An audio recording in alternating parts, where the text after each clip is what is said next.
નમસ્કાર, હું આસ્થા તિવારી જનાદેશ ન્યૂઝમાં તમારું સ્વાગત કરું છું। નજર કરીએ આજના મુખ્ય સમાચાર પર। શરૂઆત સુરતથી કરીએ તો સુરતના હીરા ઉદ્યોગમાં હાલ મંદીનું ગ્રહણ જોવા મળી રહ્યું છે। 50 વર્ષના ઇતિહાસમાં ભારે મંદીનો માહોલ સુરતમાં જોવા મળ્યો છે। રત્ન કલાકારોની કફોડી હાલત જોવા મળી છે। નાના કારખાનાના વેપારીઓએ ઘંટી વહેંચવા કાઢી છે। સુરતના વરાછા કતારગામ સહિતના ભંગારના ગોડાઉનમાં ઘંટીઓના થપ્પા જોવા મળ્યા છે। સ્ક્રેપનો વેપાર કરતા વેપારીને ગોડાઉનમાં જૂની ઘંટીના થપ્પા લાગ્યા છે।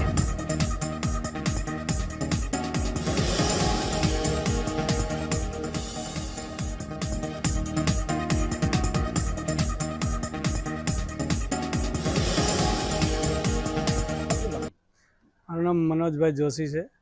મનોજભાઈ, કઈ રીતનો તમારો બિઝનેસ છે? અમારા સ્ક્રેપનો બિઝનેસ છે, ડાયમંડ સ્ક્રેપનો। એની ઘંટીઓ એ બધું લેતા હોઈએ છીએ અમે, કારખાનાનો સામાન। તો હાલ અત્યારે તમારા ત્યાં બહુ બધી ઘંટીઓ જોવા મળી રહી છે, શું છે એનું કારણ? એનું કારણ એક જ છે કે મંદી હીરા ડાયમંડમાં બહુ છે। એમ તો ઘણા સમયથી છે, પણ આ દિવાળી પછી પણ માહોલ એવું ને એવું જ રહ્યું છે। હર વખતે આવું હોતું નથી। દિવાળી પછી કારખાનેદારો અહીંથી ઘંટી લેવા આવતા હોય છે અને દિવાળી પછી અમારી પાસે સ્ટોક પતી જતો હોય છે, પણ આ વખતે એવું નથી। આ વખતે ઘંટી બી આવે છે, આવક છે પણ જાવક નથી। કેટલી હદ તક એ ઘંટીઓ આવી છે અને જતી કેમ હતી? એ લોકો એવું કહેતા હોય છે કે અત્યારે પોસાતું નથી કામ કરવું અને કારીગરોને પગાર આપતો પડતો હોય, એ માટે જરા રફ વેચાતી ન હોય, એ પ્રમાણે છે। તો આ અત્યારે કેટલા સ્ટોકમાં તમારી પાસે હોઈ શકે અંદાજે? ત્યારે તો જેવા વેપારી, કોઈની પાસે 2000, કોઈની પાસે 3000, કોઈની પાસે 500, 600 ઘંટી એવું હોય છે। આમ એક ઘંટીનો પ્રાઇસ શું હોય છે? આમ નવી ઘંટીનો પ્રાઇસ હોય છે 15 થી 17, જૂની ઘંટીનો હોય છે 5-6 હજાર, 5-6 હજાર।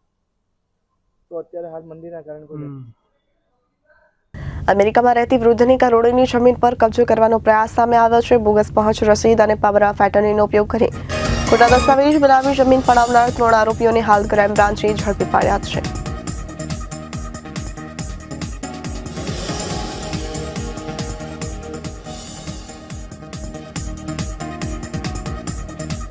બાબતે સૌપ્રથમ તેઓએ ફરિયાદીને વિશ્વાસમાં લઈ અને તમારી આ જે જમીનો છે એનો આપણે જો વહીવટ માટે તમે મને પાવર આપો તો હું તમને આ જમીનોમાંથી પણ નિયમિત માસિક તમને વળતર મળતું રહે અને તમે જ્યારે અહીંયા ભારત આવો ત્યારે તમારા જે ખર્ચ હોય એમાં પણ તમને મદદરૂપ થાય, એ રીતનો વિશ્વાસ આપી અને દસ્તાવેજોમાં તેઓની વહીવટ માટેનો પાવર લેવા બાબતની ખાતરી આપી અને દસ્તાવેજોમાં સહી લઈ અને પોતે વેચાણનો પાવર લઈ લે અને બોગસ દસ્તાવેજો ઉભા કરી અને આરોપીઓને જમીન વેચાણ કરે।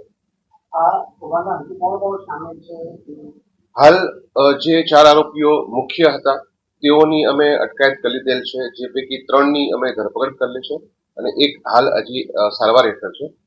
તપાસ દરમિયાન અન્ય આરોપીઓમાં જે બોગસ દસ્તાવેજો બનાવેલા હશે તો એ પણ જે જાહેર થઈ હતી એમને પણ ધરપકડ કરવામાં આવશે।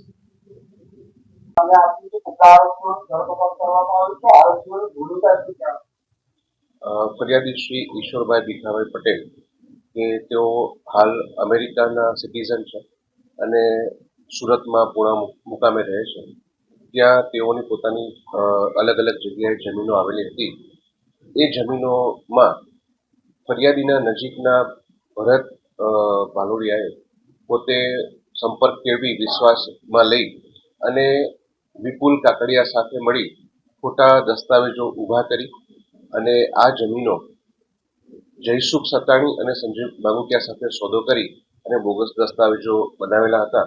જે અનુસંધાને ફરિયાદીની ફરિયાદ લઈ આઈપીસી કલમ 465, 467, 468, 471 વગેરે મુજબ ગુનો દાખલ કરી આરોપીની અટકાયત કરેલ અને આરોપીઓના મેડિકલ દરમિયાન જયસુખ સત્તાણીની તબિયત થોડી નાદુરસ્ત થતા તેને દાખલ કરવામાં આવે છે અને અન્ય 3 આરોપીઓની ધરપકડ કરવામાં આવે છે। તપાસ ચાલુ છે। કચ્છના નાના રણમાં વિદેશી પક્ષીઓનું આગમન થયું છે। ઠંડીની ઋતુમાં મોટી સંખ્યામાં વિદેશી પક્ષીઓ આ જગ્યાએ જોવા મળતા હોય છે। આ પક્ષીઓ જોવા માટે પ્રવાસીઓ આ જગ્યાની મુલાકાત લેતા હોય છે। ફ્લેમિંગો, સ્પૂન બિલ, કુંજ, તિલોર, પેરેગ્રીન, ફાલ્કન, રણ, ચકલી, નાઇટબર્ડ, ઝાડ જેવા પક્ષીઓ પણ જોવા મળ્યા છે।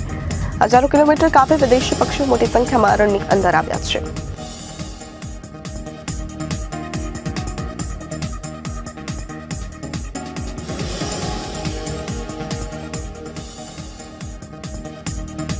ઘુડખર જે અભયારણ્ય છે અહીંયા બહુ સરસ મજાનું જોવાનું છે કે જે ઘુડખર છે એના વિશે જાણવા મળે છે. પછી અલગ અલગ જે વિદેશમાંથી જે પક્ષીઓ જે આવે છે એના વિશે અમને ખ્યાલ નહોતો, તો અમે અહીંયા આવ્યા છીએ એ જાણવા માટે. તો અહીંયાથી અમને એના વિશેની જાણકારી અમને બહુ સરસ પ્રાપ્ત થઈ છે અને અહીંયાનો જે સ્ટાફ છે એ બહુ મદદરૂપ થયો છે અમને. અને અહીંયાની જે બધી વ્યવસ્થા છે અમને બહુ સારી લાગી છે. અને જે અલગ અલગ વિદેશમાંથી જે પક્ષીઓ જે આવે છે એ જે અમને ખ્યાલ નહોતો કે કયા કયા પક્ષીઓ આવે છે એના વિશેની જાણકારી પણ એ લોકોએ અમને આપી છે, જેથી કરીને અમને વધુ જાણવાની ઈચ્છા થઈ છે. કચ્છનું નાનું રણ એ 4953 સ્ક્વેર કિલોમીટરમાં ફેલાયું છે, જેમાં શિયાળા દરમિયાન યુરોપ અને મેંગોલિયા જેવા દેશોમાં પુષ્કળ બરફવર્ષા થતી હોય, ત્યાંના તળાવો અને સરોવરો બરફથી થઈ જતા હોય, જેના કારણે મોટા પ્રમાણમાં પક્ષીઓ કચ્છના નાના રણમાં આવે છે. અહીંયા એમને સલામતીને પૂરતી સુરક્ષા મળે છે અને તેમને ખોરાક પણ સારો એવો મળતો હોવાથી લાખોની સંખ્યામાં પક્ષીઓ અહીંયા કણે માઇગ્રેશન કરીને આવતા હોય છે. માઇગ્રેશન કરીને આવેલા પક્ષીઓ લગભગ 4 મહિના જેટલો સમય કચ્છના નાના રણમાં ગુજારતા હોય, જેને જોવા માટે દેશ વિદેશથી સહેલાણીઓ મોટી સંખ્યામાં બજાણા તેમજ રણના અલગ અલગ ભાગોમાં મુલાકાતે આવતા હોય છે. સુરત અમદાવાદથી મુંબઈને જોડતો નેશનલ હાઈવે 48 પર લાગેલી લાઇટો બંધ છે. પલસાણાથી કામરેજ સુધીના અનેક જગ્યા પર લાઇટોના થાંભલાઓ પડવાની સંભાવના છે. વડોદરા નજીક નીલમ હોટેલ સામેની લાઇટનો થાંભલો પડવાની તૈયારીમાં છે, ત્યારે લાઇટના થાંભલાને કારણે સ્થાનિકોમાં ભયનો માહોલ જોવા મળ્યો છે.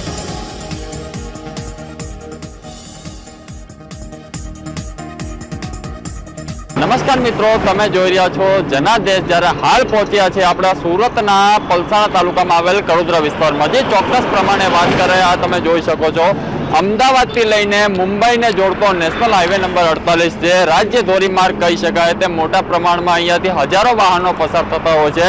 પરંતુ જે છે સમસ્યા અહીંયાની એ છે કે અહીંયા રોજના જે 1000 વાહનો જે પસાર થાય છે તેની પાસેથી ટોલ નાકું તો ચોક્કસ પ્રમાણે મોટા પ્રમાણમાં વસૂલ કરવામાં આવતું હોય છે. અને જે ટોલ નાકું છે, જે ટોલ નાકા ચાલકો જે હોય છે, જે ગાડીઓ જતી હોય છે, જે ગાડીઓ પાસેથી ટોલ તો પરત લેતા હોય છે, પરંતુ અહીંયાની જે કામગીરીની વાત થાય તો ક્યાંક ને ક્યાંક કામ નહીં થઈ હોય તેવું દેખાઈ રહ્યું છે. ચોક્કસ પ્રમાણે વાત કરવામાં આવે, આજે રોડ તમે જોઈ શકો છો, પલસાણાથી લઈને કામરેજ સુધીનો જે રોડ છે એ રસ્તા ઉપર એટલા ખાડાઓ છે જેની કોઈ સીમા નથી. અને એ જે ખાડાઓ છે કહી શકાય કે રસ્તામાં ખાડા કે ખાડામાં રસ્તા એક ચર્ચાનો વિષય છે. પરંતુ આપણી સાથે અહીંયા ભાઈ છે, એની સાથે વાત કરીશું કે અહીંયા કેટલાક વાહનો પસાર થતા હોય છે અને કઈ રીતની એ સમસ્યા છે. જી આપકા નામ?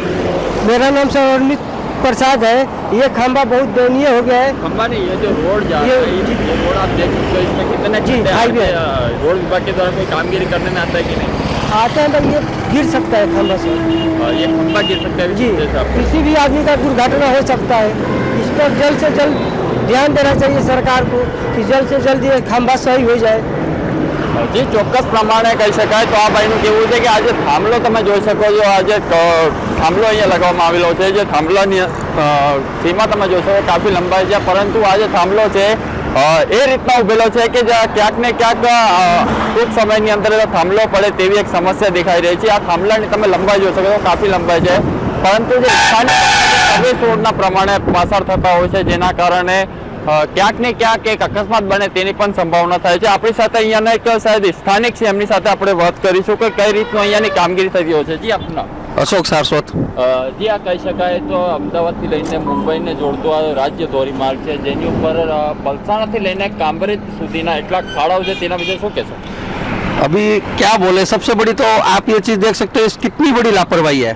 अगर ये लापरवाही को देखने जाओ तो दुर्घटना होने में कोई परसेंटेज बचा ही नहीं है.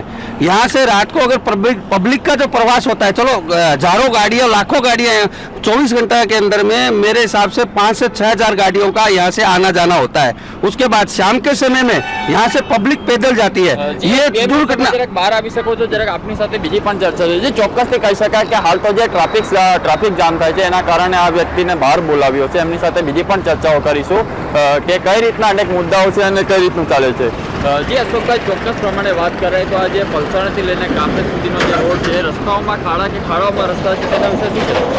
खाड़ा वस्तु नहीं, ये पहली वस्तु तो आज है कि चाहे जब मैं जो आप ये अभी फिलहाल दिखा रहे हो, ये इतनी बड़ी लापरवाही है कि पहली बात तो जब से लाइट लगी है जली नहीं है, और आज तक इसका टोल ही वसूल करते आए लोग. टोल के ऊपर में 20 से 25 आदमी बैठे हैं उनको ये चीज़ नहीं दिखती है।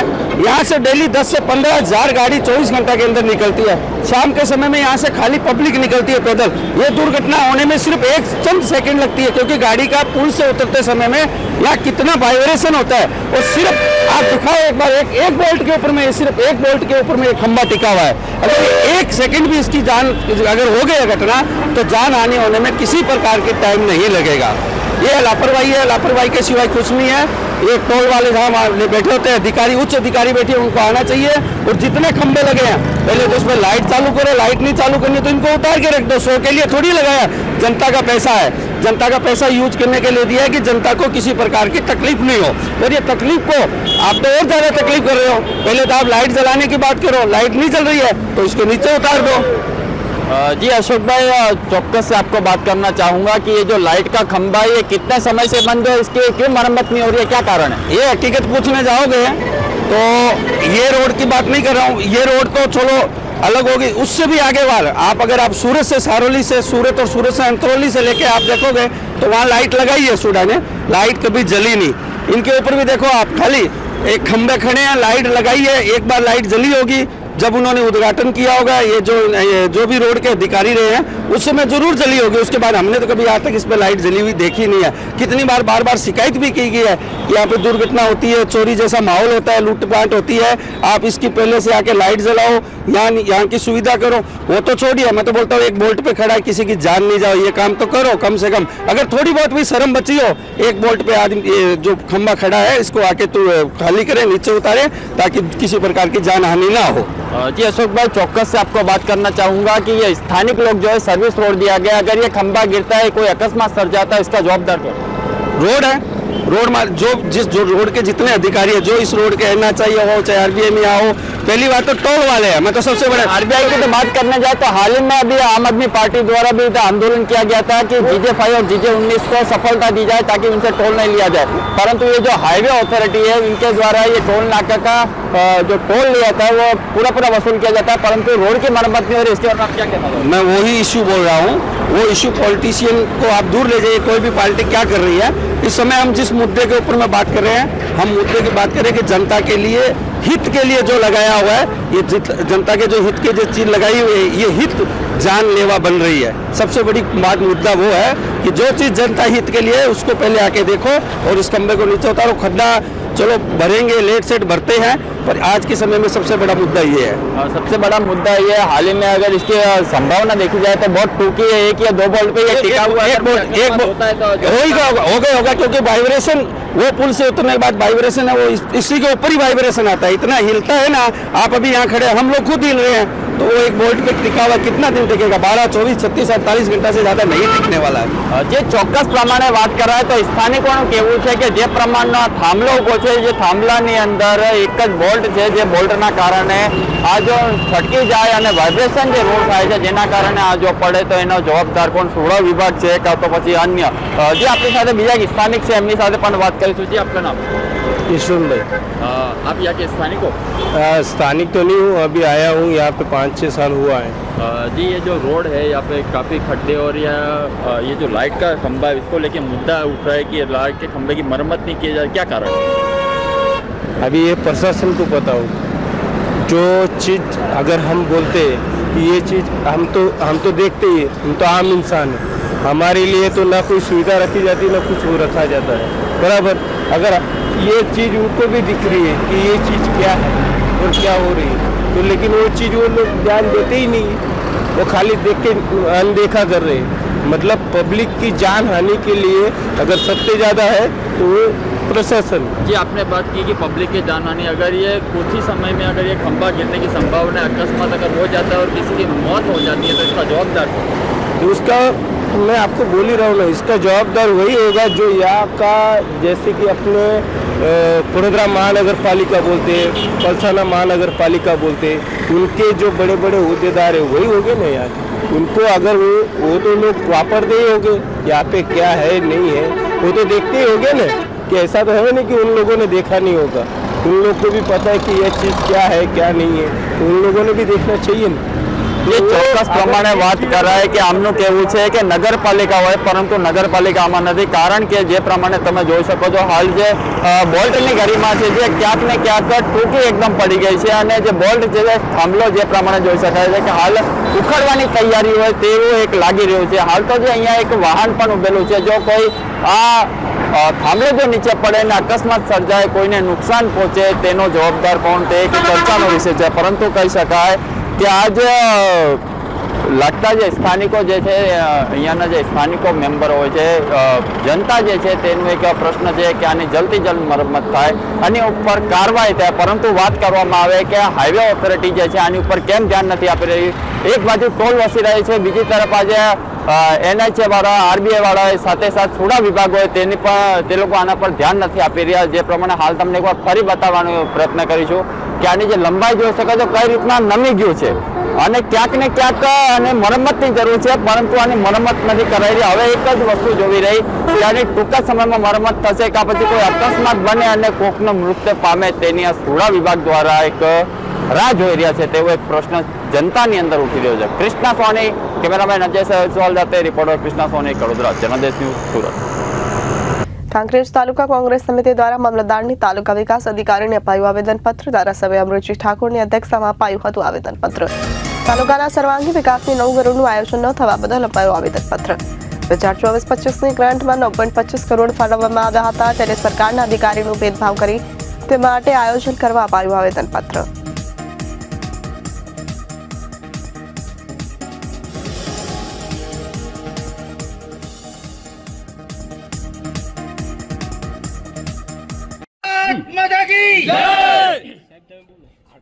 મામલતદારશ્રી, તાલુકા કક્ષાનું વર્ષ 24-25નું વિવિધ આયોજન 9 કરોડથી વધુ કોઈ પણ કારણસર અટકી રહ્યું છે, રખડી રહ્યું છે, ત્યારે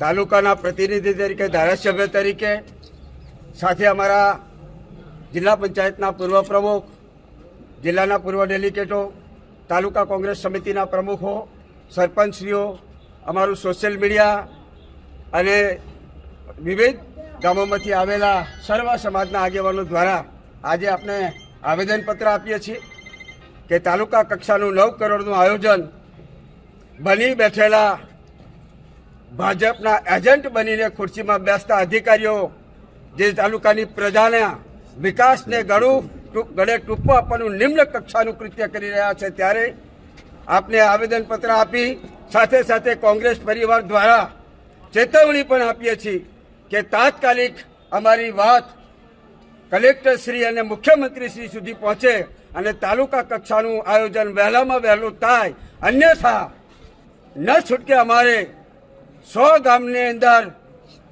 ગામે ગામ સમાચાર આપી તાલુકાનું આયોજન રૂંધવાનું જે નિમ્ન કક્ષાની રાજનીતિ કરી રહ્યા છે અને ખાસ કરી અને તાલુકાના જે વહીવટદાર છે, પ્રાંત અધિકારી શ્રી, એ ભારતીય જનતા પાર્ટીનો પટ્ટો પહેરીને પોતાની ચેમ્બરમાં બેઠા હોય એવું અમને સ્પષ્ટપણે દેખાઈ રહ્યું છે. ત્યારે અમે આપને વિનંતી કરીએ છીએ કે આ આવેદનપત્ર વહેલી તકે પહોંચે અને વહેલી તકે તાલુકા કક્ષાનું આયોજન થાય અને એમાં ધારાસભ્ય તરીકે અમારી સહમતિ લેવામાં આવે.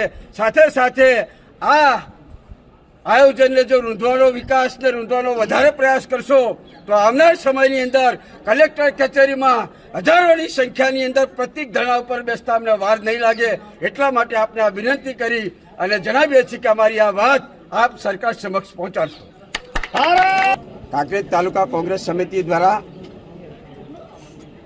સર્વ સમાજના અગ્રણી આગેવાનો, અમારું સંગઠન, સરપંચશ્રીઓ સાથે મામલતદારશ્રીને છેલ્લા 1 વર્ષથી કાંકરેજની ભોળી પ્રજાને ગુમરાહ કરીને છેતરી રહ્યા છે ભારતીય જનતા પાર્ટીના કહેવાતા નેતાઓ, અને એમની સાથે એમની મિલીભગતની અંદર સરકારી અધિકારી તરીકે જે બેઠેલા છે ભારતીય જનતા પાર્ટીના એજન્ટો છેલ્લા 1 વર્ષથી 9 કરોડ રૂપિયાનું આયોજન થવા દેતા નથી. કાંકરેજના વિકાસને રૂંધવાનું નિમ્ન કક્ષાની રાજનીતિ કરી રહ્યા છે. ત્યારે અમે આજે મામલતદારશ્રીને આવેદનપત્ર આપ્યું છે અને એના મુદ્દાઓની અંદર અમે લખ્યું છે કે ખેડૂતોને ખાતર સમયસર મળતું નથી,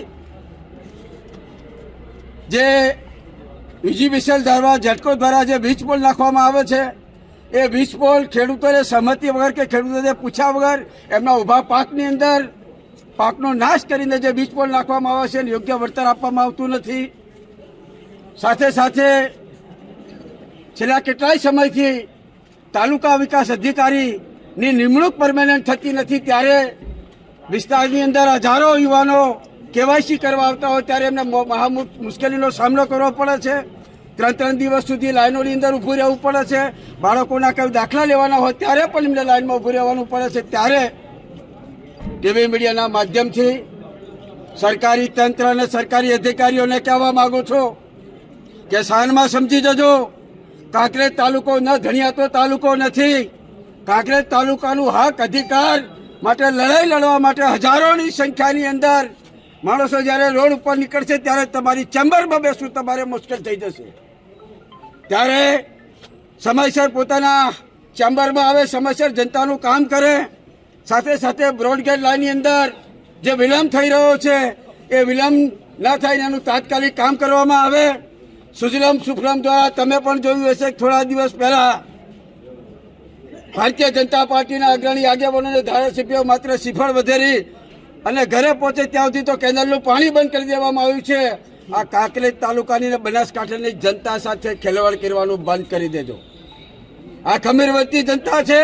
આ જનતા જ્યારે પોતાના હક અધિકાર માટે ઘરમાંથી બહાર નીકળી અને રોડ ઉપર આવશે ત્યારે તમે આને તમારી તંત્ર કે તમારું કોઈ પણ અધિકારીઓ આ જનતાને રોડ ઉપરથી ઘરે નહીં મોકલી શકે.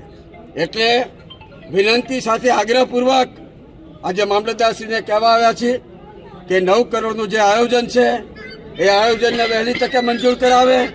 સાથે સાથે ખેડૂતોના જે પ્રશ્નો છે ને ખાસ કરીને જે ખાતરના પ્રશ્નો છે એ ખાતર સમયસર ખેડૂતોને મળતું નથી, એની તાત્કાલિક વ્યવસ્થા કરવામાં આવે.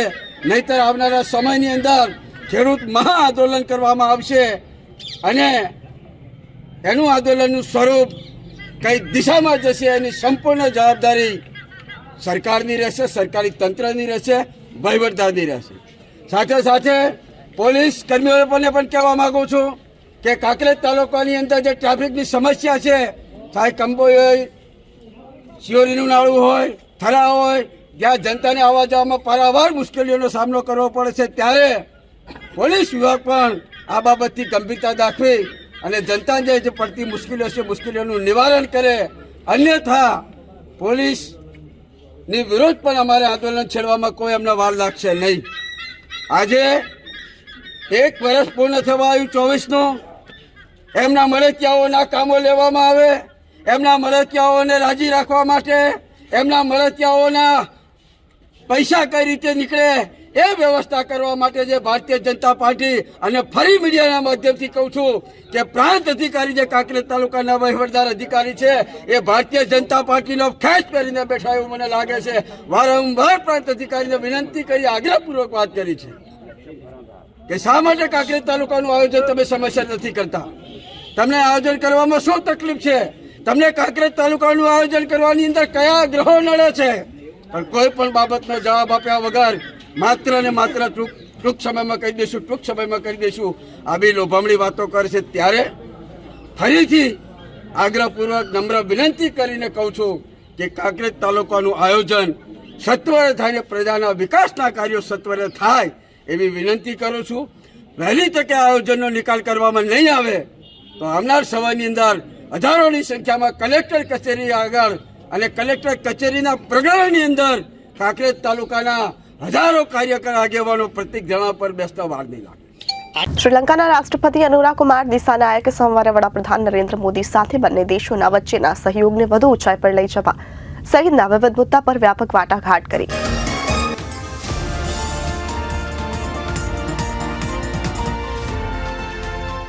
मैं राष्ट्रपति दिशा नायक का भारत में हार्दिक स्वागत करता हूं. हमें खुशी है कि राष्ट्रपति के रूप में अपनी पहली विदेश यात्रा के लिए आपने भारत चुना है. हमने अपनी पार्टनरशिप के लिए एक फ्यूचरिस्टिक विजन अपनाया है. हमने अपनी आर्थिक साझेदारी में इन्वेस्टमेंट लेड ग्रोथ और कनेक्टिविटी पर बल दिया है और निर्णय लिया है कि फिजिकल, डिजिटल और एनर्जी कनेक्टिविटी हमारी भागीदारी के अहम स्तंभ होंगे। मैंने राष्ट्रपति दिशा नायक को आश्वासन दिया है कि श्रीलंका के विकास के लिए उनके प्रयासों में भारत एक भरोसेमंद और विश्वसनीय पार्टनर बना रहेगा।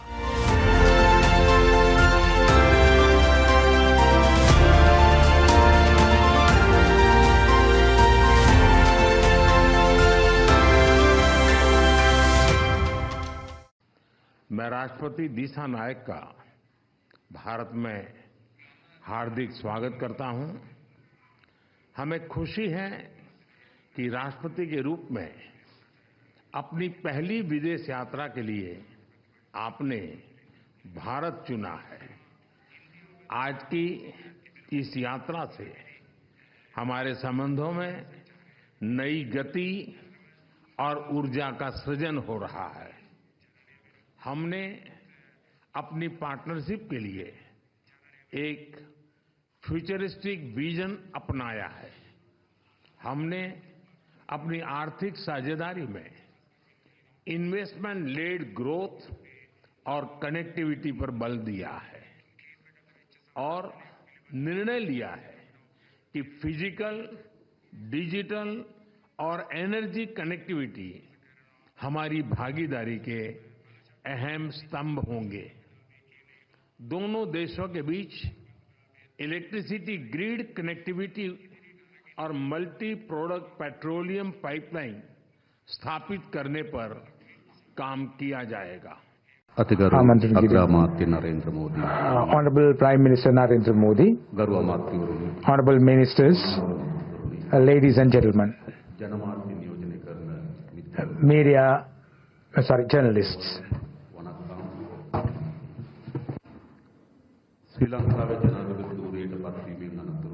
After becoming the President of Sri Lanka, this is my first foreign visit. And I'm so happy that I was able to come to Delhi on my first state visit.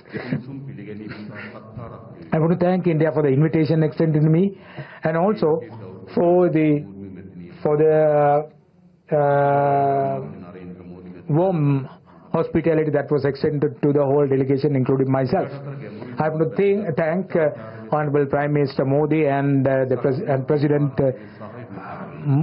Murmu for that support and hospitality. This visit paved the way for the cooperation between the two countries to be developed further.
UP વિધાનસભામાં CM Yogi Adityanath ગરજ્યા, વિપક્ષને આપ્યો સાવધાનીથી જવાબ, કહ્યું જય શ્રી રામનો નારો સાંપ્રદાયિક કેવી રીતે હોઈ શકે?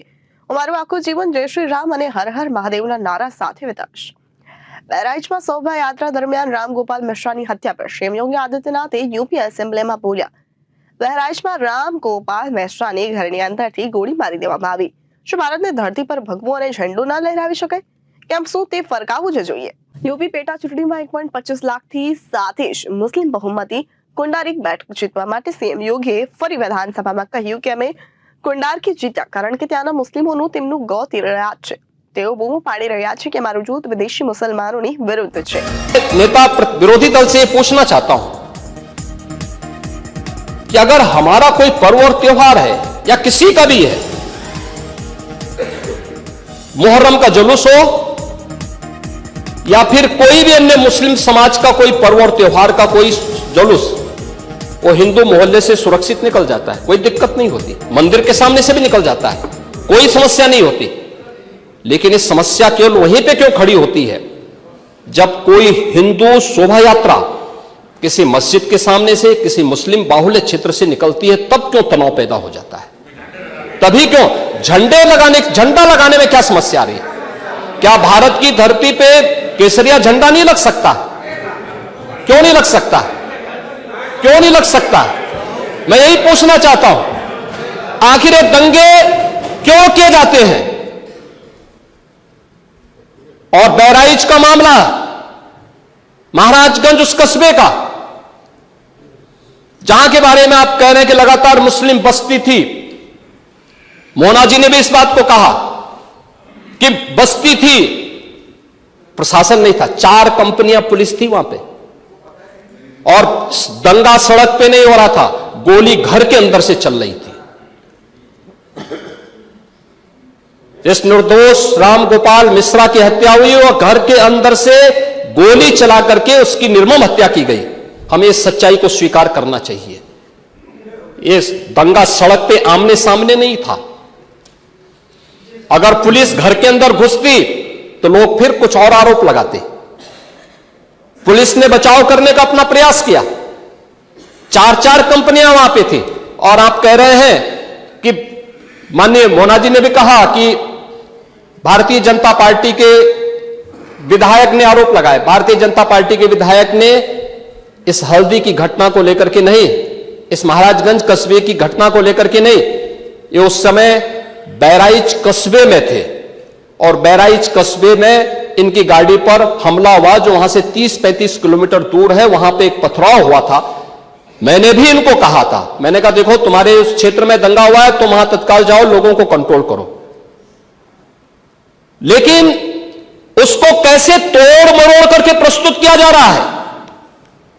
इन्होंने जो तहरीर दी वो दूसरे मामले में दी है, उसका इस घटना से कोई लेना देना नहीं, लेकिन उसको किस तरीके से जोड़ करके देखा जा रहा है.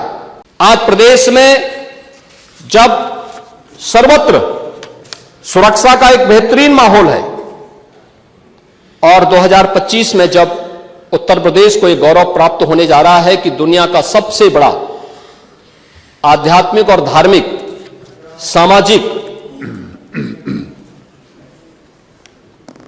जो उत्सव हो, एक महापर्व है महाकुंभ प्रयागराज, जिसमें पूरी दुनिया का एक समागम होने वाला है, जब इसे आयोजित करने का अवसर प्राप्त हो रहा है, तब मैं विपक्ष के अपने साथियों से कहना चाहूंगा कि प्रदेश के माहौल को अपने वक्तव्यों से और अपने करतूतों से कृपया खराब न करें.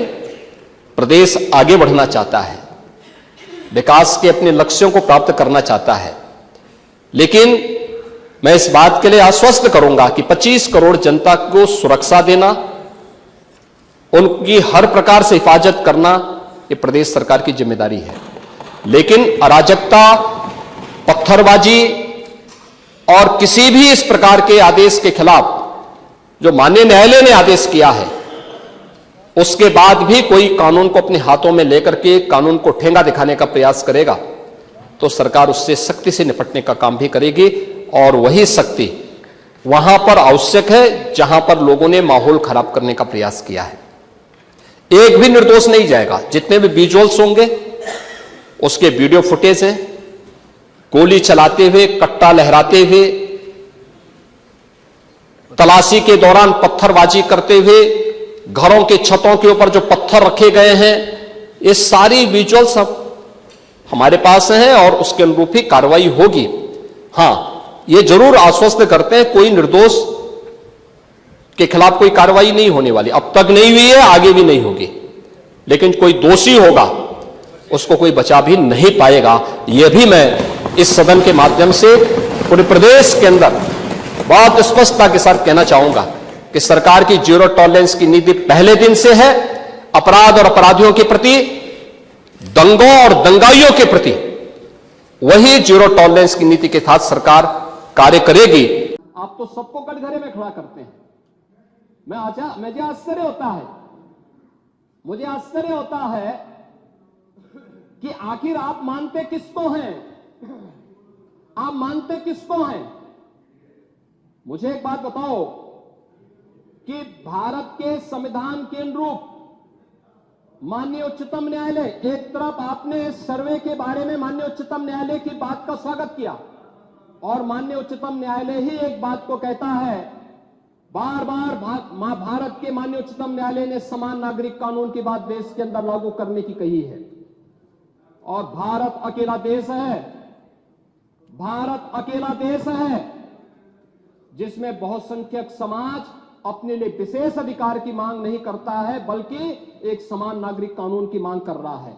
और अगर एक माननीय न्यायाधीश ने, इलाहाबाद उच्च न्यायालय के एक माननीय न्यायाधीश ने उस समान नागरिक कानून की वकालत की, तो आप उनके खिलाफ महाभियोग का नोटिस राज्यसभा में दे दिए। या आपके दोहरे चरित्र को नहीं दिखा दो तो क्या है ये? आखिर दुनिया के अंदर यही हो रहा है, लेकिन भारत के अंदर बहुसंख्यक समाज कह रहा है कि साहब एक समान नागरिक कानून लागू करो। लेकिन अगर वही माननीय न्यायाधीश एक सामाजिक सांस्कृतिक संगठन के कार्यक्रम के दौरान इस बात को कहते हैं कि दुनिया के अंदर ये है, अगर भारत के अंदर इसको मांग करने की वकालत हो रही है तो बुरा नहीं। और माननीय उच्चतम न्यायालय बार बार इसके बारे में सरकार को कह चुकी है, लेकिन आप लोग उसमें एक तरफ उच्चतम न्यायालय के द्वारा सर्वे पर रोक लगाने का स्वागत कर रहे हैं, बुलडोजर की कार्रवाई पर दी गई गाइडलाइन का स्वागत कर रहे हैं। उसका तो स्वागत हमने भी किया है, क्योंकि उत्तर प्रदेश अकेला राज्य है जिसने बुलडोजर की कार्रवाई को अक्सरशः सुप्रीम कोर्ट की उस गाइडलाइन के अनुसार अंजाम दिया है, अक्सरशः।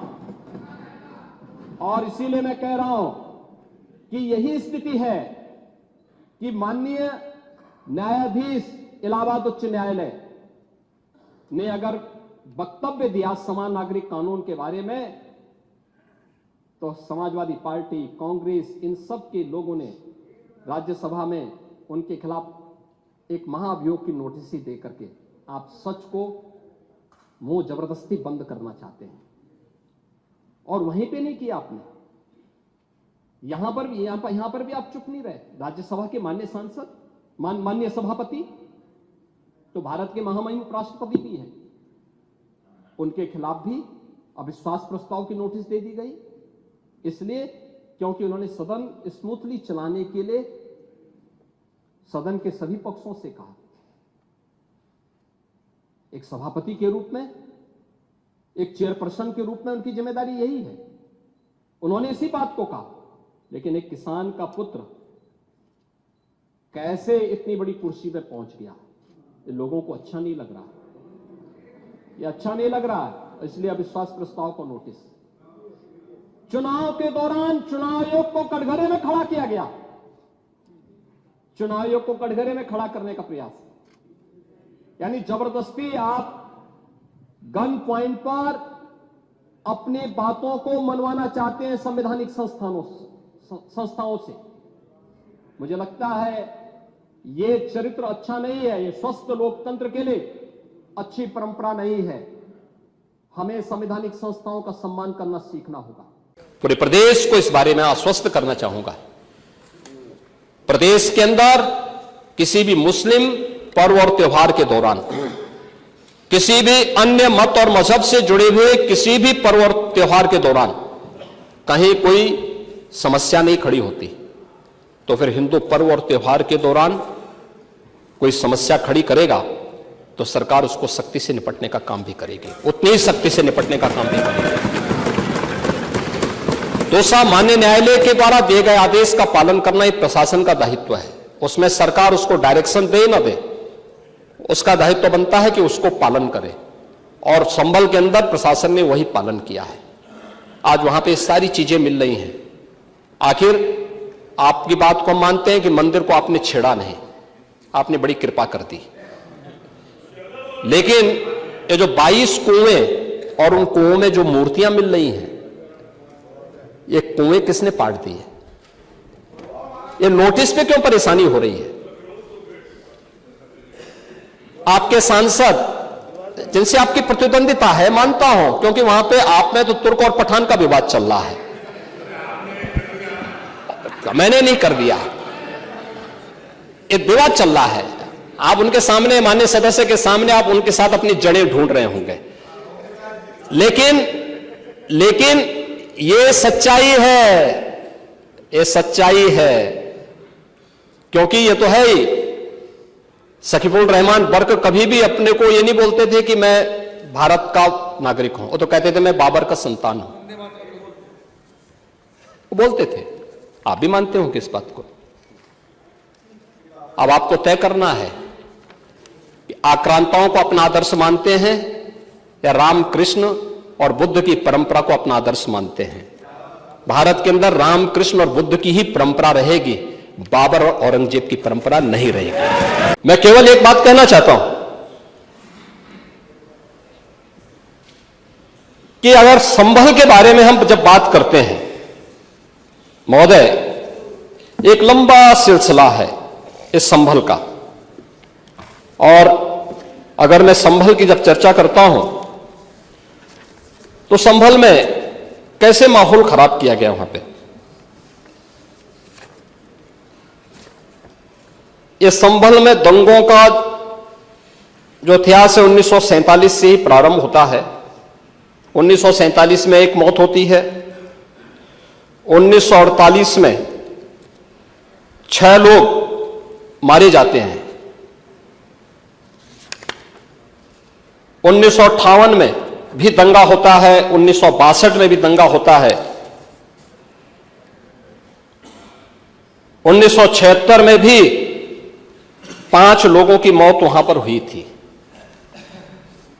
और 1978 में 184 हिंदुओं को सामूहिक रूप से जला दिया गया था। 184 हिंदुओं को हत्या हुई थी, हिंदुओं की हत्या हुई थी, और जलाया भी गया था, और 184 हिंदू मारे गए थे वहां। 184। मैं वही तो कह रहा हूं ना, आप उस सच को स्वीकार नहीं करेंगे, आप उस सच्चाई को स्वीकार नहीं करेंगे, और लगातार कई महीनों तक वहां कर्फ्यू था। 1980 में फिर दंगा हुआ था, एक मृत्यु हुई। 1982 में फिर दंगा हुआ, एक मृत्यु हुई। 1986 में 4 लोग मारे गए, और 1990 फिर 1992 में 5 मौतें हुई, 1996 में 2 मौतें हुई। ये लगातार ये सिलसिला चलता रहा 1947 से लेकर के अब तक। 209 हिंदुओं की निर्मम हत्या वहां हुई है संभल के अंदर, 209 हिंदुओं की, और एक भी बार किसी ने उन निर्दोष हिंदुओं के लिए कभी 2 शब्द नहीं कहे, उनके प्रति, उन परिवारों के प्रति संवेदना के शब्द नहीं कहे। महोदय, जो आज घड़ियाली आंसू बहा रहे हैं, ये लोग कभी भी उन निर्दोष हिंदुओं के बारे में कभी 2 शब्द नहीं कहे। वहां पर 1978 में जो दंगा हुआ था, महोदय, किस प्रकार की स्थिति थी। एक वैश्य जिसने सबको उधार दे रखा था पैसा, और इस बात को मानता था कि साहब मैं तो सबको पैसा देता हूं, मेरे यहां तो सब व्यवसाय के साथ जुड़े हुए हैं। अगल बगल के हिंदू दंगा होने के बाद उनके घर में इकट्ठे होते हैं। इकट्ठा होने के बाद उनको घेर लिया जाता है।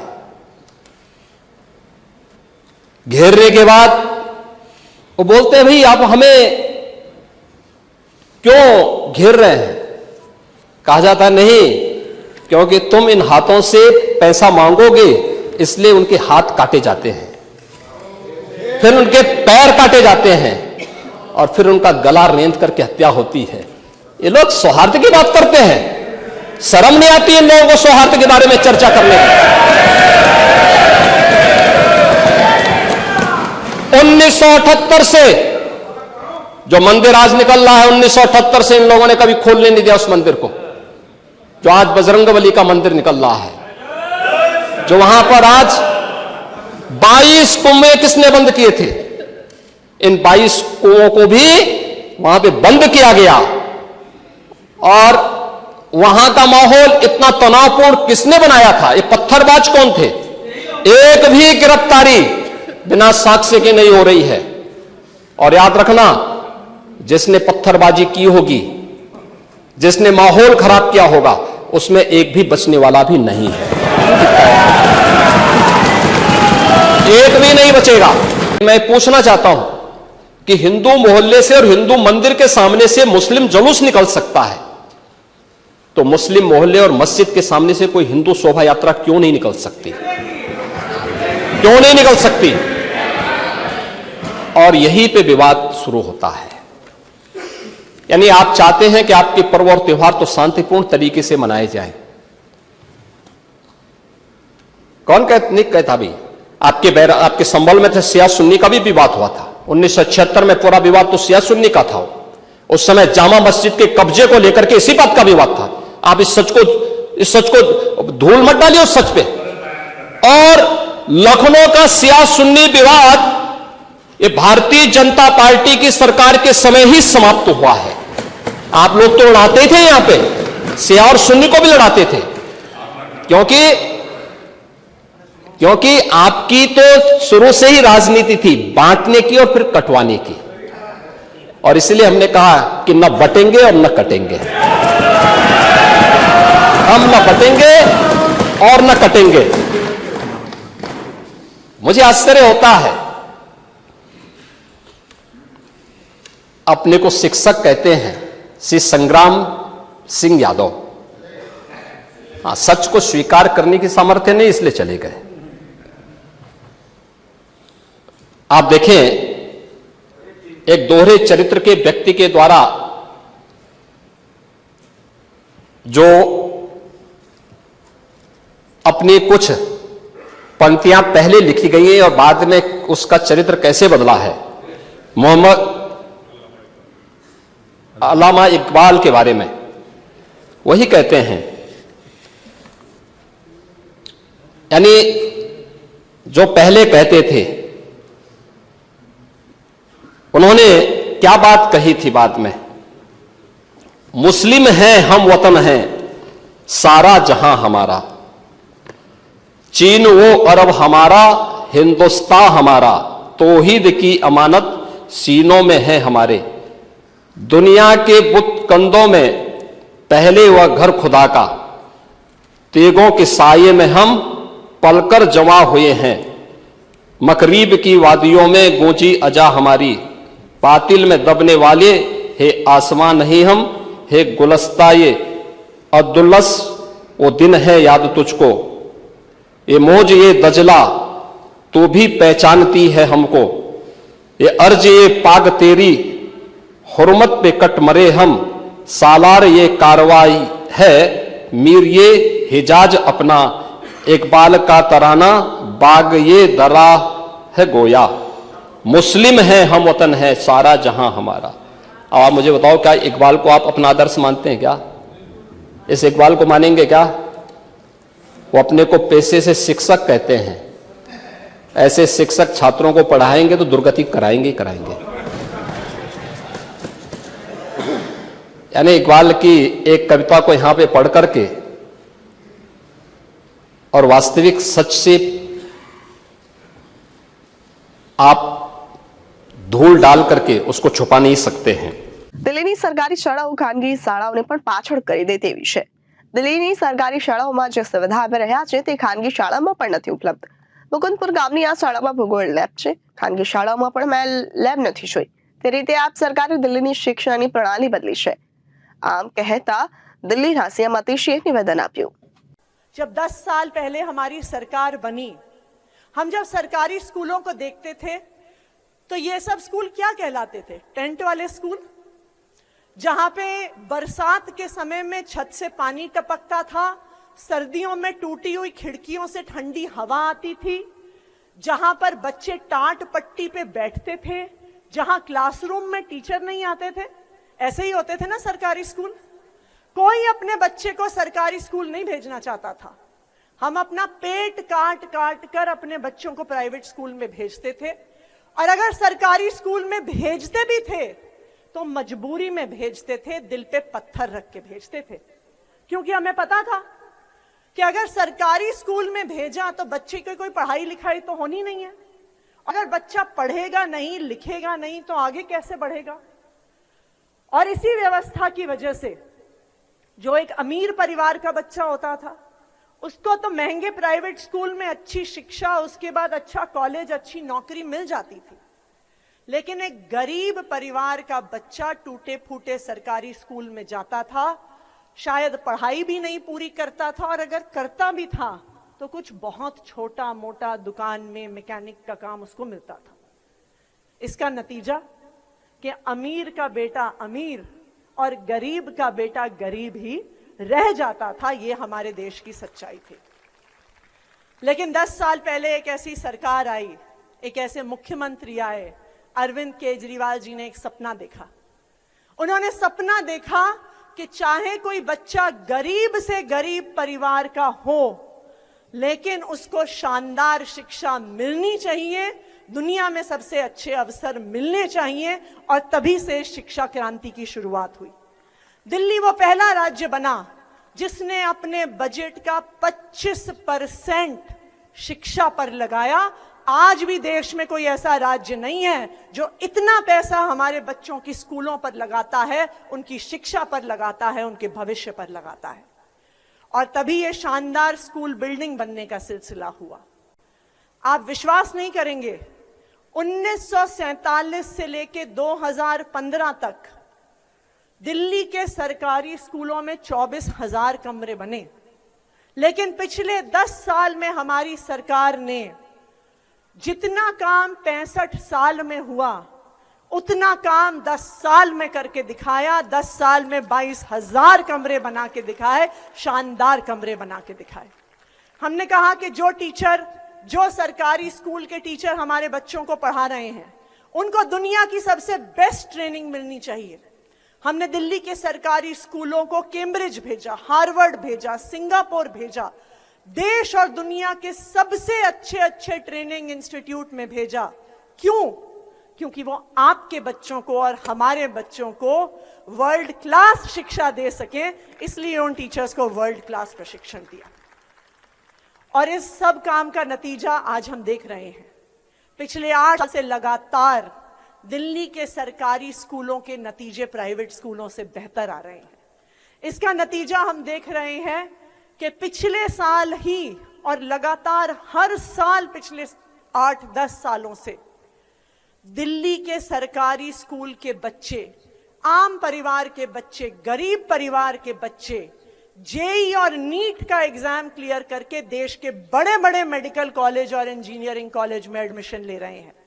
पिछले साल ही हमारे सरकारी स्कूलों से 2000 से ज्यादा बच्चों ने जेई और नीट का एग्जाम क्लियर किया और देश के बड़े बड़े इंजीनियरिंग कॉलेज में एडमिशन लिया। 10 साल पहले ये एक सपना लगता था। शायद कोई विश्वास नहीं करता कि एक दिन ऐसा भी आएगा कि सरकारी स्कूल प्राइवेट स्कूलों को पीछे छोड़ देंगे। लेकिन आज वो दिन आया है और उसके लिए आप सबको बहुत बहुत धन्यवाद, आप सबको बहुत बहुत साधुवाद। क्यों? क्योंकि आपने एक ऐसी सरकार को चुन के भेजा जो हमारे बच्चों के बारे में सोचती है, उनकी शिक्षा के बारे में सोचती है। आज यहाँ पे सभी माता पिता को एक बार फिर से बधाई दूंगी और यही उम्मीद करूंगी कि जिस तरह से पिछले 10 साल से आपका प्यार, आपका आशीर्वाद हम सब पे बना रहा है, आने वाले 5 साल के लिए भी आपका प्यार, आपका आशीर्वाद हमें मिलेगा कि जिस तरह ये शानदार सरकारी स्कूल हमने खड़े किए हैं, इस शिक्षा क्रांति को हम 5 साल और आगे लेके जा सकें। बहुत बहुत धन्यवाद। जय हिंद, जय भारत। मंच पर बैठे इस इलाके के लोकप्रिय विधायक संजीव झा जी, हमारे 3 निगम पार्षद रूबी रावत जी, मुनेश राहुल शर्मा जी, गगन चौधरी जी, education secretary Ashok Kumar ji, education director वेदिता Reddy ji, यहाँ पर एजुकेशन डिपार्टमेंट के आए सभी अफसर और यहाँ पर स्कूल में पढ़ने वाले बच्चों के माता पिता और सबसे महत्वपूर्ण जिनके लिए ये सारा प्रयास हो रहा है, स्कूल में पढ़ने वाले सभी बच्चों को इस नई बिल्डिंग के उद्घाटन पर बहुत बहुत बधाई, बहुत बहुत मुबारकबाद। अभी जब मैं आ रही थी तो गाड़ी जब एक गली में घुसी, दूसरी गली में घुसी, तीसरी गली में घुसी, तो मुझे लग रहा था कि शायद जो हमारी गाड़ी चला रहे हैं वो किसी गलत जगह पे लेके जा रहे हैं। मैंने सोचा कि इतनी सकरी गलियों के बीच में स्कूल की नई बिल्डिंग कैसे बनी होगी, लेकिन मुझे इस बात की खुशी है कि इतनी घनी आबादी के इलाके में, जहां पे मुझे अभी बताया जा रहा था कि इस पूरे मुकुंदपुर गांव और आसपास में 1 लाख लोगों की आबादी है, इतनी घनी आबादी के इलाके में इतनी सकरियों की गलियों के बीचों बीच इतनी शानदार स्कूल बिल्डिंग बनी है, उसके लिए आप सबको बहुत बहुत बधाई, बहुत बहुत मुबारकबाद। आज ये जो 36 कमरों की बिल्डिंग बनी है, मैं ये सोचती हूँ कि चाहे आप ये सामने वाला ब्लॉक देखिए कि नया ब्लॉक देखिए, मैं इस बात को पूरे विश्वास के साथ कह सकती हूं कि अगर आप इस पूरे इलाके के प्राइवेट स्कूल देखने जाइए, इतनी शानदार बिल्डिंग, इतने शानदार क्लासरूम, इतने अच्छे डेस्क और इतनी अच्छी लैब आपको किसी प्राइवेट स्कूल में नहीं मिलेगी जो आज हमारे यहाँ पे government girls senior secondary school Mukundpur गांव में मिल रही है। मुझे पता है कि यहाँ पे इस इलाके में बहुत बच्चे हैं जो आसपास के स्कूलों में जाते हैं और आज इस नई बिल्डिंग के बनने से खासकर के लड़कियां जो 10वीं के बाद अक्सर दूर के स्कूलों में जाती थी, कई बारी माता पिता को संकोच भी होता था कि दूर भेजें या ना भेजें, मुझे इस बात की खुशी है कि सबसे ज्यादा फायदा अगर इस नई स्कूल बिल्डिंग का होगा तो मुकुंदपुर गांव की लड़कियों के लिए होगा और उनकी आगे की शिक्षा के लिए होगा। इससे पहले यहाँ पे ये नई बिल्डिंग्स बनने से पहले, क्योंकि इतनी घनी आबादी थी, इतने सारे बच्चे थे, हर क्लासरूम में 80-80 बच्चे बैठते थे और जब एक क्लास में इतने बच्चे बैठते हैं तो चाहे टीचर कितनी भी कोशिश करे, चाहे बच्चे ध्यान देने की कितनी भी कोशिश करें, लेकिन पढ़ाई का वो स्तर कभी नहीं आ सकता। लेकिन आज इस शानदार बिल्डिंग के उद्घाटन के बाद ना ही हमारे बच्चों को अच्छी बिल्डिंग मिल रही है, पर उनकी शिक्षा की जो क्वालिटी है वो भी और बेहतर होगी, उसके लिए भी आपको बहुत बहुत बधाई। अभी हमारे विधायक जी बता रहे थे कि हम लोग लैब के अंदर गए, ज्योग्राफी की लैब थी। एक तो मुझे विश्वास नहीं हुआ कि हमारे सरकारी स्कूल में ज्योग्राफी की लैब है। मैं खुद दिल्ली के एक बहुत नामी प्राइवेट स्कूल से मैंने अपनी पढ़ाई करी है, लेकिन उस बड़े प्राइवेट स्कूल में भी ज्योग्राफी की लैब नहीं होती थी, ये मैं आपको बता सकती हूँ। जिन सब चीजों को हम सिर्फ किताबों में पढ़ते थे कि कंपस क्या होता है, रेन गेज क्या होता है, प्रेशर गेज क्या होता है, वो सारी इक्विपमेंट, वो सारे मॉडल्स आज हमारे बच्चों की पढ़ाई लिखाई के लिए मौजूद हैं। और एक समय ऐसा था जब सरकारी स्कूलों में माना जाता था कि हो सकता है लैब तो बन गई, हो सकता है कंप्यूटर तो आ गए, लेकिन बच्चों को हाथ नहीं लगाने देते थे। बताइए सही कह रही हूँ गलत कह रही हूँ? ऐसा ही होता था ना कि लैब तो होती, कंप्यूटर भी होते थे, लेकिन बच्चों को हाथ नहीं लगाने देते थे, क्योंकि ऐसा माना जाता था। बच्चों ने तोड़ दिया, ध्यान नहीं रखा। लेकिन आज इस लैब को देखकर, और जो बच्ची हमें इस लैब को दिखा रही थी, उसको देखकर समझ में आ गया कि आज वो जमाना बदल गया है।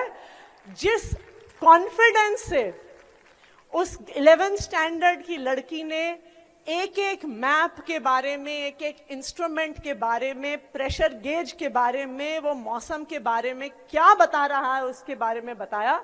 मुझे लगता है जो हम सब लोग स्टेज पे भी बैठे हुए हैं, हमें भी ज्योग्राफी के बारे में इतना नहीं पता होगा जितना मुकुंदपुर गांव के स्कूल में पढ़ने वाली एक 11वीं क्लास की लड़की को पता है। और यही हमारा सपना था। જવાહરલાલ નહેરુનો પત્ર વ્યવહાર 1971માં જવાહરલાલ નહેરુ મેમોરિયલ મ્યુઝિયમ અને લાઇબ્રેરી આપવામાં આવ્યો। આ તમામ પત્રો જવાહરલાલ નહેરુ મેમોરિયલ મ્યુઝિયમ અને લાઇબ્રેરીના તત્કાલીન ડાયરેક્ટર પાસેથી મંજૂરી લીધા બાદ લગભગ 51 બોક્સમાં પેક કરી 5 મે 2008ના રોજ સોનિયા ગાંધીના ઘરે મોકલવામાં આવ્યા હતા। સંબંધ પાત્રા શું બોલ્યા સાંભળો। सभी को विदित है 1964 में जो जवाहरलाल नेहरू मेमोरियल म्यूजियम होता था, म्यूजियम एंड लाइब्रेरी, 3 मूर्ति पे जो स्थित है, और आज जहां प्राइम मिनिस्टर, म्यूजियम, मेमोरियल और लाइब्रेरी है, देश के तमाम प्रधानमंत्री के मेमोरी में, उनके स्मरण में, उनकी भूमिकाओं पर वहां पर संग्रहालय बनाया गया है, PMML। PMML को चलाने के लिए, प्रधानमंत्री के संग्रहालय को चलाने के लिए लगभग एक 29 दल का सदस्य का मेंबर है, और फरवरी 2024 को मीटिंग हुई थी। उसकी मिनट्स रिकॉर्डेड है, उसकी मिनट्स भी पब्लिक है। उस मीटिंग में एक बहुत बड़ा विषय, एक गंभीर विषय पहली बार पब्लिक डोमेन में लाया गया। पब्लिक डोमेन में उनके मीटिंग में यह बताया गया कि 1971 में जवाहरलाल नेहरू के जो पत्राचार थे, अब प्रधानमंत्री ने एक रिप्रेजेंटेटिव को भेजा। रिप्रेजेंटेटिव का नाम MV राजन है, और 5 मई 2008 को, उससे पहले 8 को, जो उस समय के डायरेक्टर थे नेहरू मेमोरियल लाइब्रेरी के, उन डायरेक्टर से अप्रूवल लेकर लगभग 51 कार्टन्स में, डब्बों में बहुत सारे महत्वपूर्ण दस्तावेज जो नेहरू और कई व्यक्तित्वों के बीच करस्पॉन्डेंस था, उनमें से कुछ नाम भी आज अखबारों में सामने आया है। नेहरू और मुख्यतः एडवीना माउंटबेटन, आपको याद होगा लॉर्ड माउंटबेटन की धर्मपत्नी lady Mountbatten, Edwina Mountbatten, Nehru ji और एडवीना माउंटबेटन के बीच जो करस्पॉन्डेंस था, ठीक उसी प्रकार जननायक, लोकनायक, हम सभी जानते हैं जयप्रकाश नारायण जी, जिन्होंने भारत के सबसे काले अध्याय, इमरजेंसी के खिलाफ जिन्होंने बढ़ चढ़ के क्रांति किया, वैसे जयप्रकाश नारायण जी के साथ भी जो करस्पॉन्डेंस या संवाद रहा, पत्राचार रहा। जगजीवन राम, एक बहुत बड़े नेता हुए, जगजीवन राम के साथ भी जिस प्रकार का करस्पॉन्डेंस रहा, ये सारे करस्पॉन्डेंस, इन चिट्ठियों को 51 कार्टन में बंद करके MV राजन जी ने डायरेक्टर से अप्रूवल लेकर 5 मई 2008 को इसे सोनिया जी के घर भेज दिया। It was sent to the residence of the then UPA chairperson Sonia Gandhi ji. जब ये प्राइम मिनिस्टर मेमोरियल म्यूजियम और लाइब्रेरी के सदस्य बैठे अपने जनरल बॉडी मीटिंग में और इस विषय पर चर्चा की फरवरी में, तो उन्हें लगा कि उन्हें एक लीगल ओपिनियन भी लेना चाहिए, क्योंकि ये केवल ये चिट्ठियां नहीं है, ये ऐतिहासिक दस्तावेज है। इसमें किस प्रकार का करस्पॉन्डेंस हुआ, यह देश को जानने का अधिकार है।